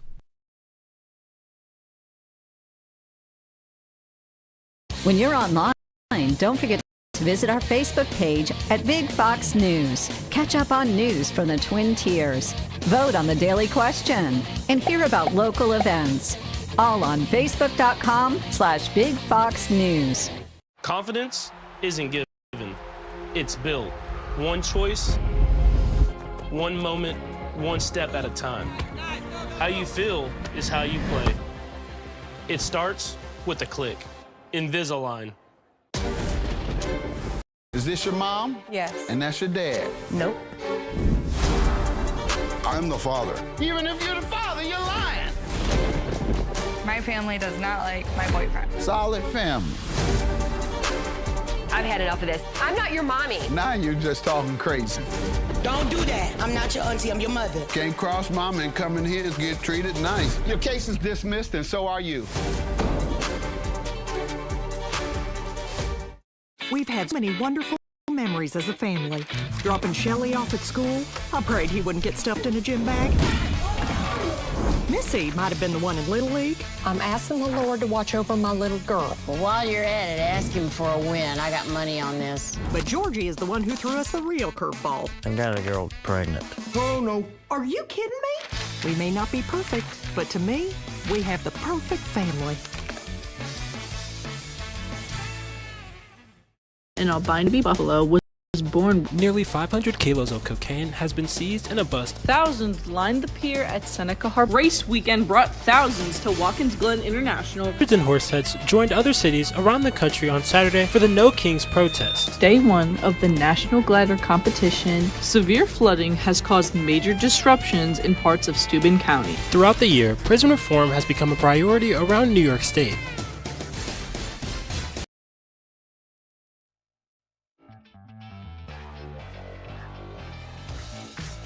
Frankly Speaking Roof Cam, brought to you by Boss Security in Horseheads.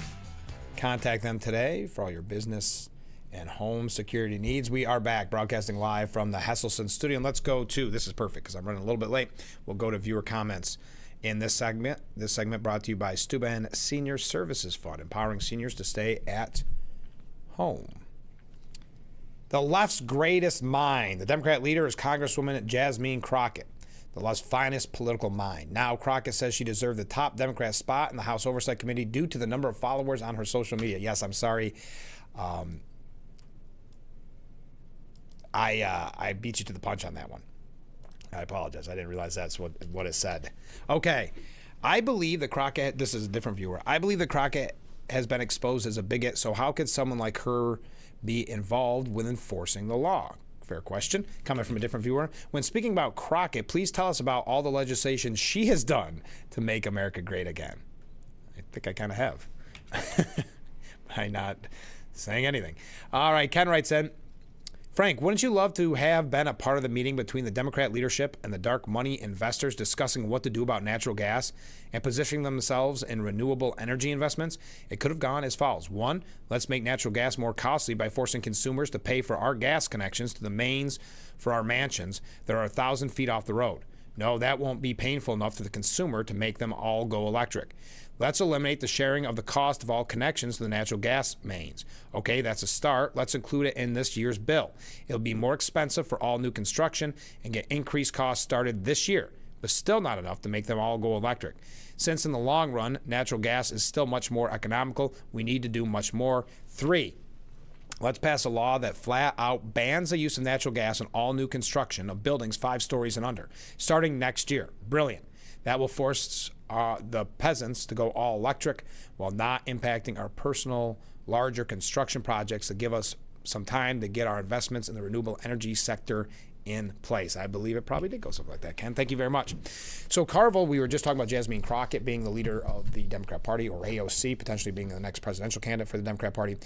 James Carville was on Fox News Channel yesterday, and he said that he's not remotely worried about the Democrats' chance, even though poll after poll has been very negative on them.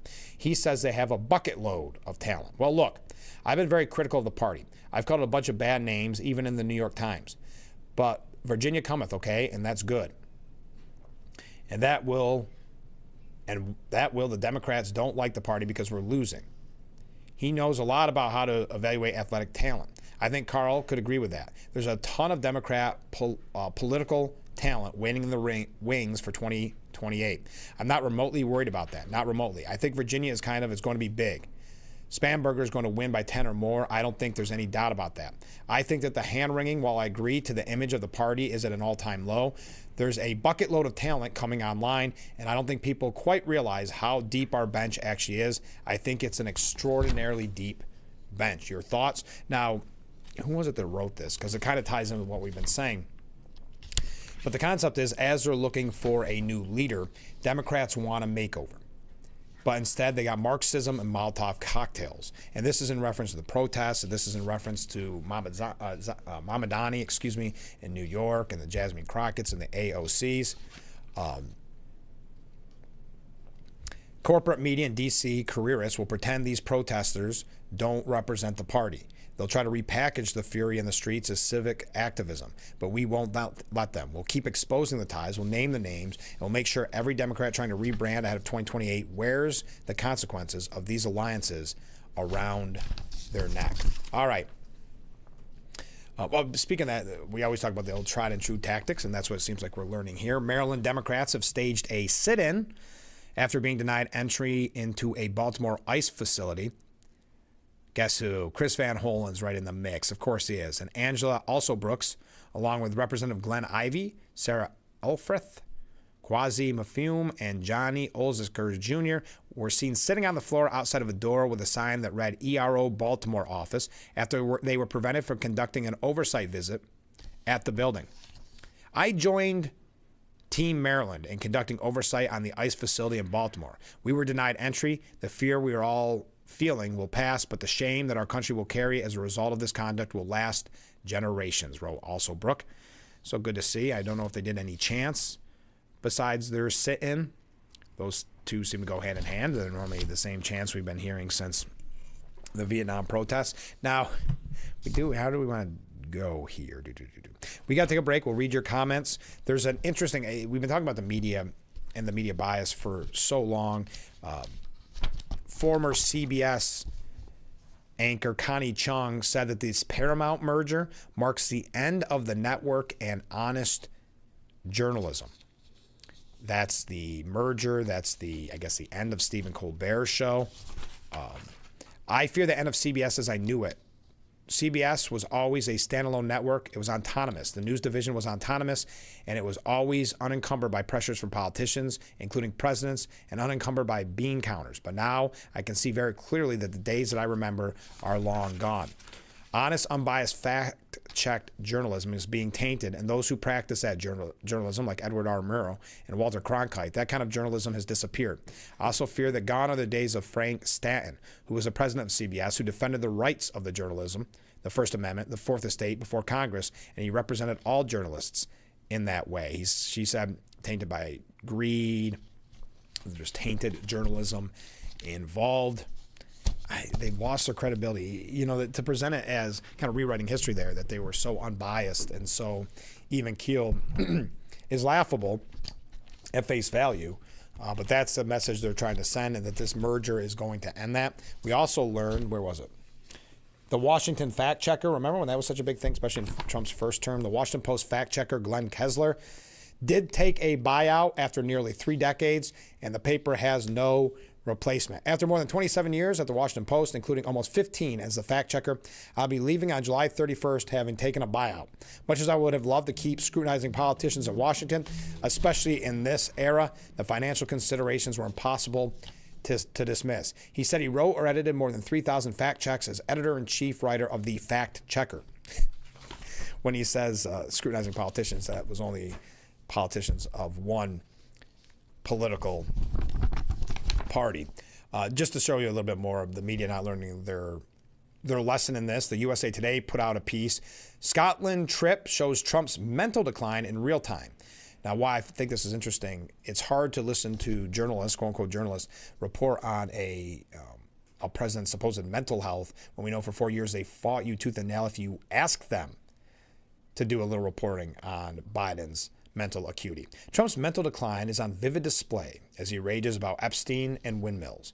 He went on lengthy diatribes about windmills. He ranted about the ungratefulness of starving children. He forayed into nonsensical conspiracy theories regarding the Jeffrey Epstein scandal. Coverage of Trump's Scotland trip doesn't show the extent of his rambling, they said. The media, this is why they lost all credibility. Where was that piece? Because where was the trip that Biden was so bad at? The international trip. Shows that Biden's mental decline is in real time. Of course, the headline that you would never see. But let's take a short break. We'll be right back with Frankly Speaking here on WYDC TV. Big Fox, please stay with us.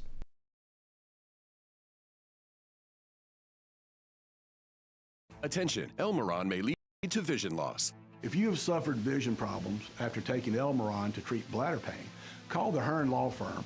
Elmeron may be responsible for your vision problems, and you may deserve compensation for your injuries. If you took Elmeron and now have vision problems, call the Hearn Law Firm at 888-308-3866 right now. You could find out if you qualify in less than 2 minutes. Call 888-308-3866 for your free case review. It's 10 p.m. somewhere. Do you know where your kids are online? Get for the 183rd Chemung County Fair, July 29th through August 2nd at the Chemung County Fairgrounds in Horseheads. Experience thrilling rides, exciting games, and captivating livestock shows. Taste delicious fair food and explore local vendors. Catch grandstand favorites like truck and tractor pulls, demolition derbies, Black Cat Drivers Stunt Car Show, and the Battle of the Bands on July 31st. Join us for the 183rd Chemung County Fair. Visit ChemungCountyFair.com for tickets and details. J.D.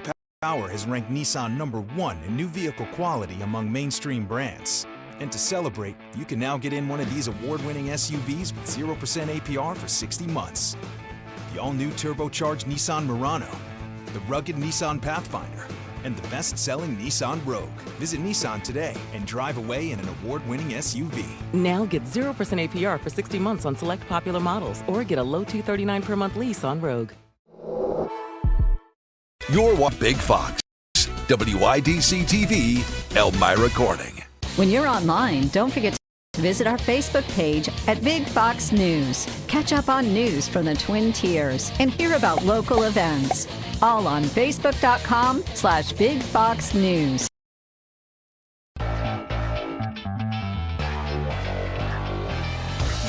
The Frankly Speaking Roof Cam, brought to you by Boss Security and Horseheads.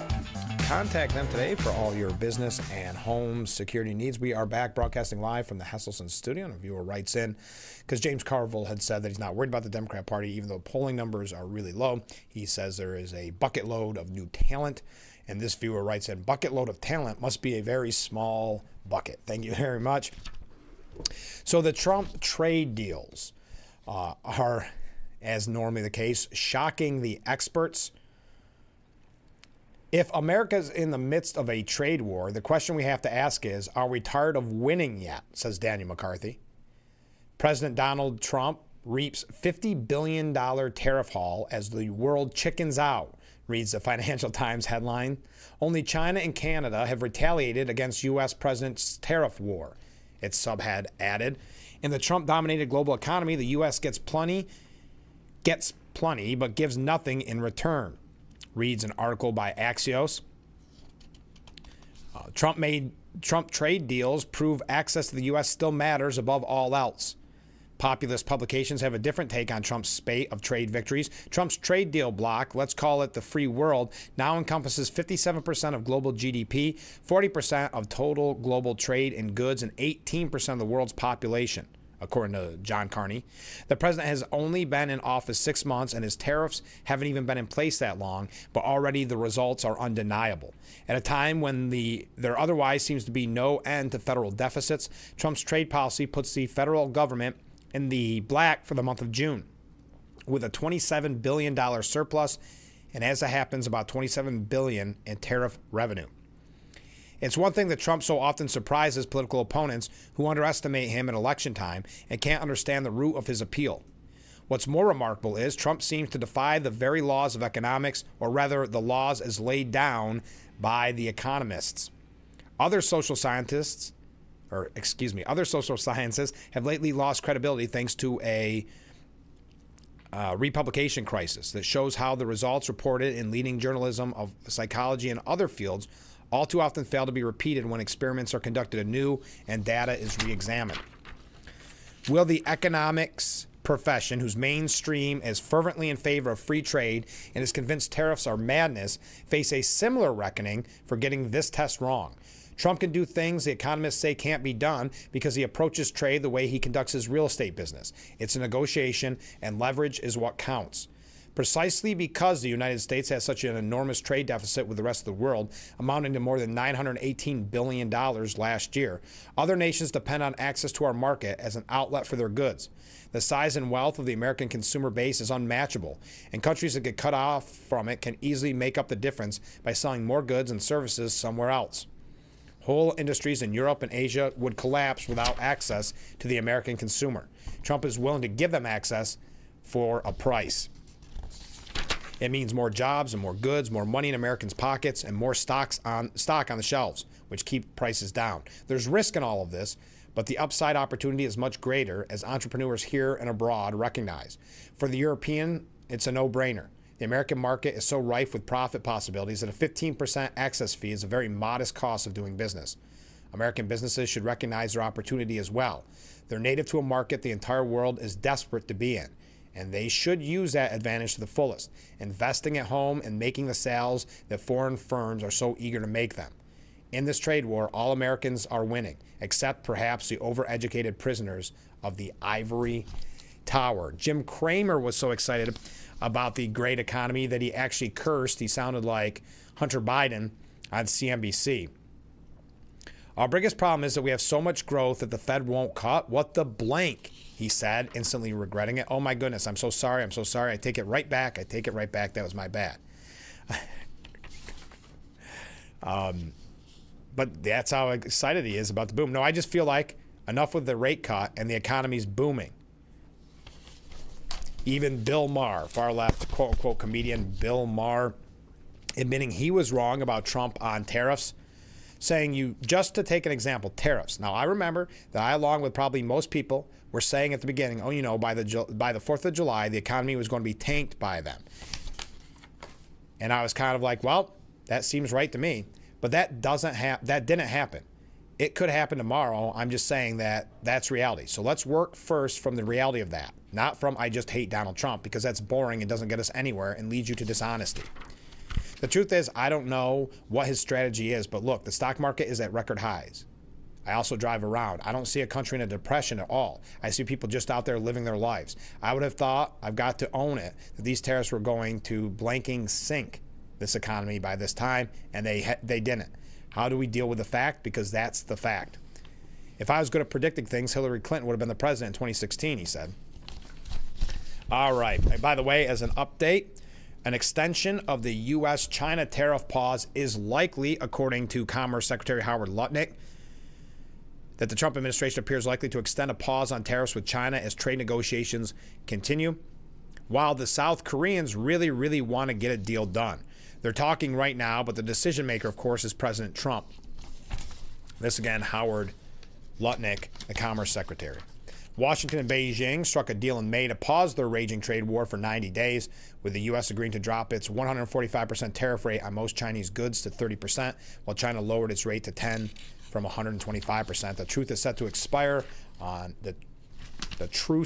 expire on August the 12th. Asked about reports that both sides were seeking to extend the pause, Lutnick indicated that while it appears likely the decision ultimately rests on Trump, I'm sure the people who are speaking with China are going to go discuss with President Trump how he wants to play it. He's got an excellent relationship with Chinese President Xi Jinping, and I think we'll leave that to Donald Trump to decide.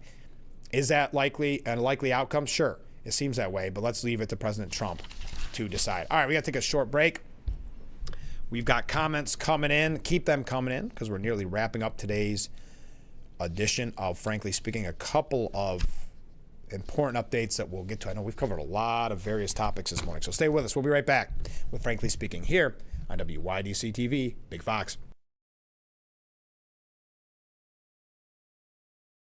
When you're online, don't forget to visit our Facebook page at Big Fox News. Catch up on news from the Twin Tiers. Vote on the daily question and hear about local events. All on Facebook.com/Big Fox News. I have type 2 diabetes, but I manage it well. It's a little pill with a big story to tell. I take once daily, Jardiance, at each day start. As time went on, it was easy to see I'm lowering my A1C. And for adults with type 2 diabetes and known heart disease, Jardiance can lower the risk of cardiovascular death too. Serious side effects include increased ketones in blood or urine, which can be fatal. Stop Jardiance and call your doctor right away if you have nausea, vomiting, stomach pain, tiredness, trouble breathing, or increased ketones. Jardiance may cause dehydration that can suddenly worsen kidney function and make you feel dizzy, lightheaded, or weak upon standing. Genital yeast infections in men and women, urinary tract infections, low blood sugar, or a rare life-threatening bacterial infection between and around the anus and genitals can occur. Call your doctor right away if you have fever or feel weak or tired and pain, tenderness, swelling, or redness in the genital area. Don't use if allergic to Jardiance. Stop use if you have a serious allergic reaction. Call your doctor if you have rash, swelling, difficulty breathing, or swallowing. You may have increased risk for lower limb loss. Call your doctor right away if you have new pain or tenderness, sores, ulcers, or infection in your legs or feet. Jardiance is really swell, the little pill with a big story.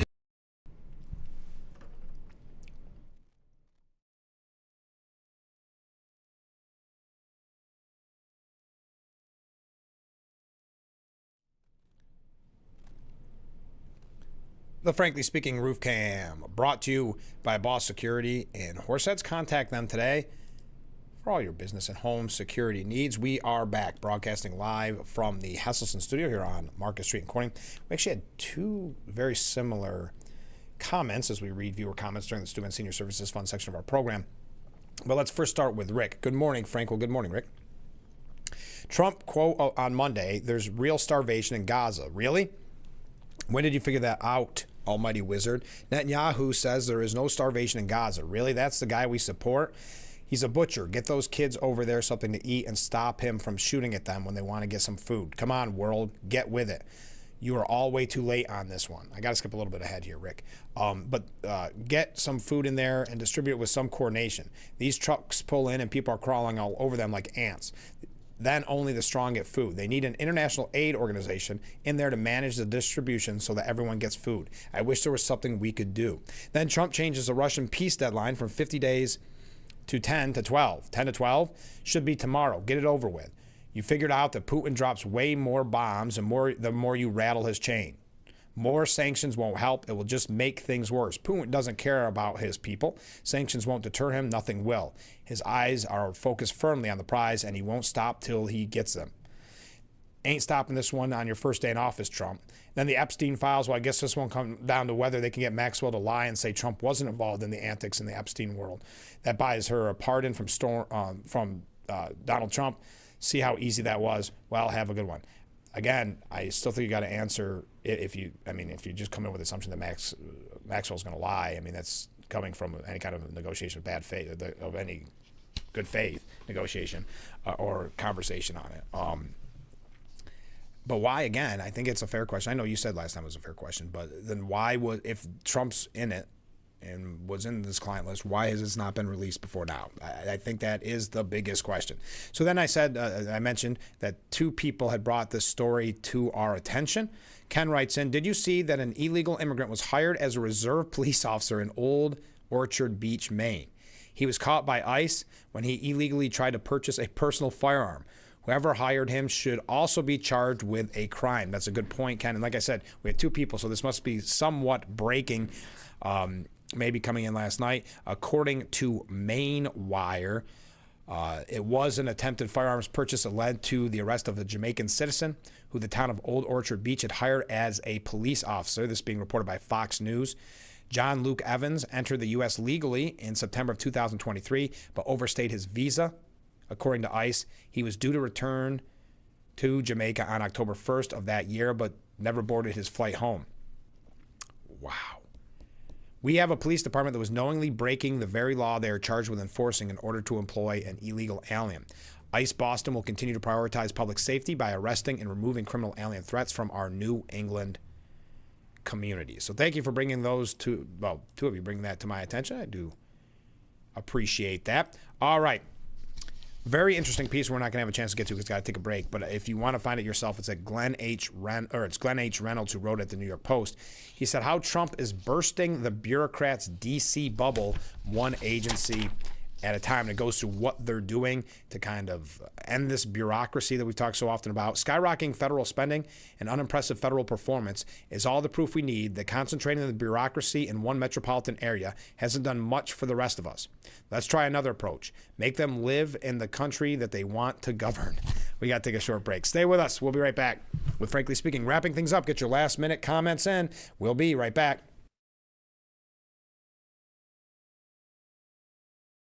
Confidence isn't given, it's built. One choice, one moment, one step at a time. How you feel is how you play. It starts with a click. Invisalign, When you're online, don't forget to visit our Facebook page at Big Fox News. Catch up on news from the Twin Tiers and hear about local events. All on Facebook.com/Big Fox News. Fox 10 p.m. News is the first primetime local news for the Twin Tiers. Our reporters, Haley and Dante, scour the Southern Tier to bring you up-to-date news regarding local businesses, economics, and how national decisions impact our area. If you're not near a TV, don't worry. You can also catch our 10 p.m. news live on WYDCTV.com/livestream. Don't miss Big Fox 10 p.m. news on WYDC, on TV, or our website. If you or a loved one regularly used hair relaxers or straighteners and were diagnosed with uterine, ovarian, or endometrial cancer, you may be entitled to significant financial compensation. I've used hair relaxers for years. I had no idea they could cause cancer. Chemical hair relaxers and straighteners have been linked to serious conditions, including several types of cancer. If you used hair relaxers and have been diagnosed with uterine, ovarian, or endometrial cancer, call us now. There's no fee unless we win your case. Call today. The Frankly Speaking Roof Cam, brought to you by Boss Security and Horseheads. Contact them today for all your business and home security needs. We have a lot to get to wrap up here. But to Rick's point earlier when he was talking, I think this is a good point that the New York Post editorial board made, and I didn't have it right in front of me when I read the comment. But the plight of Gazan civilians lacking enough food has made headlines. But make no mistake, whatever hunger exists in Gaza is Hamas's fault. And the way to address it is to end Hamas and thus the war. Claims of mass starvation, of course, are utter baloney. They're based by all sorts of falsehoods, including most recently lurid, unsettling photos of supposedly sick, malnourished kids whose protruding bones make them look like Nazi concentration camp prisoners. Numerous publications published one particularly disturbing photo. Only it turns out the boy is not malnourished but has a genetic disease. Uncropped pictures show his well-fed brother nearby. It's likely many Gazans have trouble getting enough food for their families day to day, but relying on any information out of Gaza about food supplies is a dangerous business. And we've talked about that in the past, using Hamas's propaganda wing to as news, and they do it. The health ministry, they do it quite frequently in the mainstream media. Once Hamas is defeated, the war can end, and Gazans will be free of their true oppressors. That will also bring about the best chance yet for long-term peace. Now, on the other side of the coin, Stephen Collinson asks, Gaza and Ukraine will show whether Trump is a true leader or just a bully. Okay. But yeah, even with a piece like that, CNN's Harry Enton, the chief data analyst, had to admit that Americans trust Republicans on foreign policy. Trust more in foreign policy. You can go back to 2024. Trump had a 6-point advantage over Harris. Again, look at the average right now. It hasn't moved despite everything that's going on in the world. You see Republicans plus 6 points here. All right, we are, oh, by the way, Bondi, I meant to mention this earlier. Bondi and the Department of Justice have filed complaints alleging misconduct by federal judge James Boasberg. That's a name we've talked a lot about on this program. The Department of Justice has filed an official complaint alleging misconduct by Boasberg. The complaint was written by Pam Bondi's chief of staff. The Department of Justice respectfully submits this complaint alleging misconduct by Judge Boasberg for making improper public comments about President Trump to the Chief Justice of the United States and other federal judges that have undermined the integrity and impartiality of the judiciary. All right.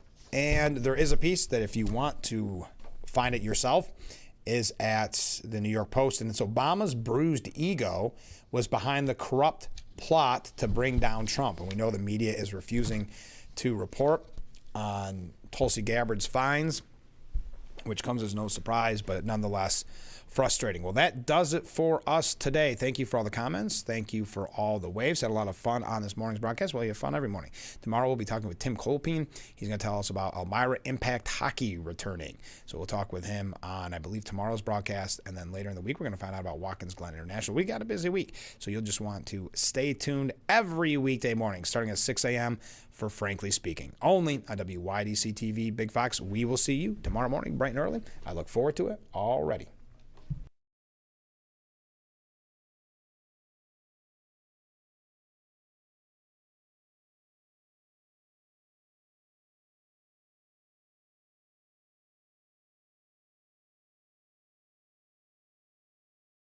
Hi, this is Tom Witzel, owner of Hesselson's in Amara Heights. At Hesselson's, we care about your well-being and overall health, whether it's relieving stress, muscle recovery, increasing circulation, or just revitalizing the body. Hesselson's now has 2 complete line of infrared and traditional rock saunas in our new and expanded showroom. Come in today and see why owning a sauna is the start of your new healthy lifestyle. Hesselson's is still locally and family owned and operated in Elmira Heights. After 70 years, it's still fun to poke in the corners at Hesselson's.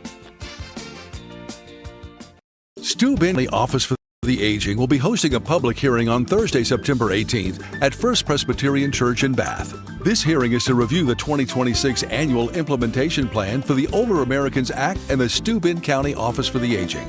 This public hearing will take place at 9 a.m. on Thursday, September 18th in the Fellowship Hall of the First Presbyterian Church in Bath. Copies of the plan will be available at the Office for the Aging.